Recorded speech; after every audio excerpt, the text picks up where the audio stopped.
Eamon, have we confirmed anything we're hearing from the Journal in terms of their reporting on these potential lower tariffs on China?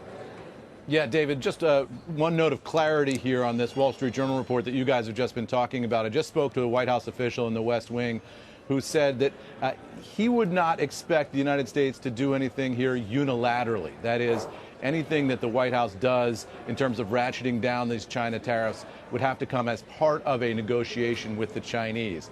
So that's the point that they're emphasizing here this morning on this Wall Street Journal reporting. They're not confirming the reporting itself. They're just saying that if they are to make a move to bring those tariffs way back, they would do that in concert with the Chinese as some sort of negotiation. No indication that that negotiation is going on now, though. So that's something to note. And just yesterday, I was in the Oval Office and I had the chance to ask President Trump about the tariffs. And I asked him if he agreed with Treasury Secretary Bessent, who said that the tariffs at this high level basically amount to a trade embargo with China. The president said, yes, he does agree with that, and also said that ultimately he believes that this tariff level is too high. They will come down. I asked the president, what level would the Chinese tariffs come down to? And he said, not zero, somewhere north of zero. So that's what we know so far, David. They're walking a very fine line on this, not confirming the Wall Street Journal reporting, but suggesting that if they do bring these tariffs way back, it's going to be in some kind of negotiation with the Chinese. Is this then kind of an olive branch for negotiation, I assume? I mean, talking particularly the Journal reporting has them at 35% perhaps for items that are not a national security threat and far higher for those items that are.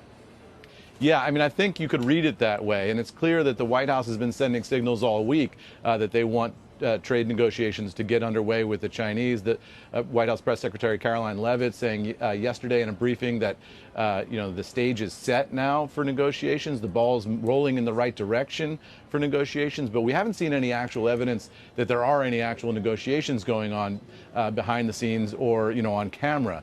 So I think the key is, do the Chinese want to engage here, and at what point do they get in, or do the Chinese look at this and say, the Americans are in a tight spot here. We're going to let these tariffs kick in and let the American public feel some pain before we agree to engage in negotiations, because that will give us the most leverage. Both sides here obviously looking for the most leverage they can get.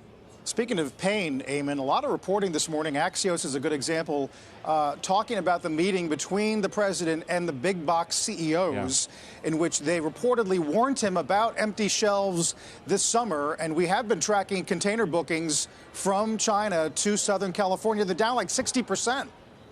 Yeah, absolutely. I asked the president yesterday in the Oval Office if he's concerned about West Coast port activity that has declined so dramatically, and he said ultimately he believes that everybody in the country is going to benefit from tariffs, even though we are seeing that dramatic slowdown at the ports on the West Coast. I can also tell you I talked to a White House official this morning who knocked down that report about the CEOs suggesting that there would be empty shelves. The official not sort of disputing the report, but just saying the sourcing on it is not exactly right, and calling it into question. So we'll have to see if any of the retail CEOs are willing to talk to us directly and tell us exactly what they said to the president in that closed-door meeting. But obviously there's a lot of tea leaf reading going on here, a lot of people on very high alert for any kind of change, and it does seem that there's been a significant tonal change from the White House over the past 48 hours. And the question is whether that will be reflected in actual policy shifts here in the coming hours and days.